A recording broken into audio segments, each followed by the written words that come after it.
Ang Article 201 po, it refers to immoral doctrines, obscene publications and exhibitions, and indecent shows.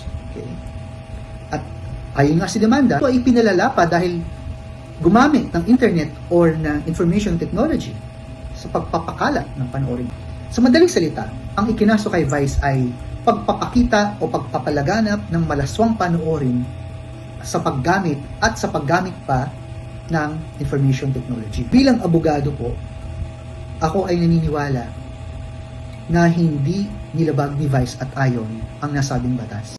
Vice Ganda at Ayon Perez, inosente umano tungkol sa icing issue. Ayon sa isang abogado, kumonsulto raw sa isang abogado ang showbiz columnist entertainment vlogger na si OG Diaz upang malaman kung kadema-demanda ba talaga ang icing incident ni na Vice Ganda at Ayon Perez sa noontime program nilang It's Showtime. Matatanda ang nagsampa ng reklamo ang kapisanan ng social media broadcaster ng Pilipinas laban sa magjowa dahil daw sa indecent acts na ipinakita ng dalawa sa segment na Isip Bata.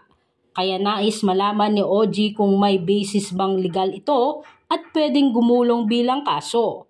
Humingi siya ng professional opinion sa matagal ng abogadong si Attorney Juanito R. Lim Jr. o Attorney John Lim ng Lim & Yutatco Law Firm kung may nilabagbang batas sina Vice at Ayon sa nabanggit na icing incident. Nilinaw ng attorney na hindi niya tinitignan ang senaryo dahil kinasasangkutan ito ng mga sikat na personalidad kundi magbabatay lang sa mga nangyari. Di umano ang demanda laban kay Vice at Ayon ay violation ng Article 201 of the Revised Penal Code in relation to Section 6 of RA 10175 or yung Cybercrime Prevention Act of 2012.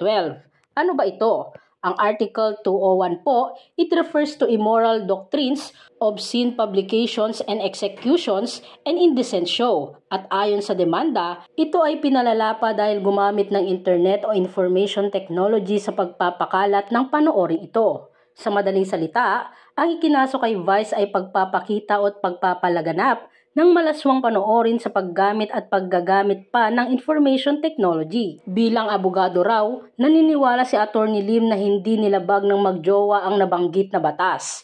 Hindi raw naman kasi indecent o immoral ang pagkain ng icing ng cake kagaya ng ginawa ng dalawa. Ang gawang ito raw ay hindi naman labag sa batas. Bilang abogado po, ako ay naniniwala na hindi nilabag ni Vice at Ayon ang nasabing batas. Ang pagkain ng icing sa cake in itself is not indecent or immoral per se. Ang gawang ito ay hindi naman labag sa batas, sa kaayusan sa publiko, sa moralidad, sa mabuting kaugalian, mga pulisya o mga legal na kautusan. Anya, maaaring sa tingin daw ng mangilan-ngilan na ito ay mahalay pero hindi raw ibig sabihin ay krimen na ito. Maaaring sila-sila lang daw ang nagbigay ng mali siya kina Vice at Ayon Perez. Napatanong tuloy ang abogado kung sasampahan din ba nila ng kaso kung sakaling hindi sikat na personalidad ang gumawa nito, isang babae o lalaki o kaya naman ay isang politiko. Bilang panghuli, sinabi pa ng abogado na the last time I checked, we still live in a democracy country. So wag po nating takutin ang ilan nating mga kababayan ng mga demanda dahil nagpahayag sila ng mga paniniwala nila. Wag natin silang gantihan sa mga paraan na nagdudulot ng takot din sa taong bayan. Mali po ito. Sa pananaw ng abogado, hindi karapat-dapat nakasuhan si Vice at mukhang madidismiss daw ang kasong ito.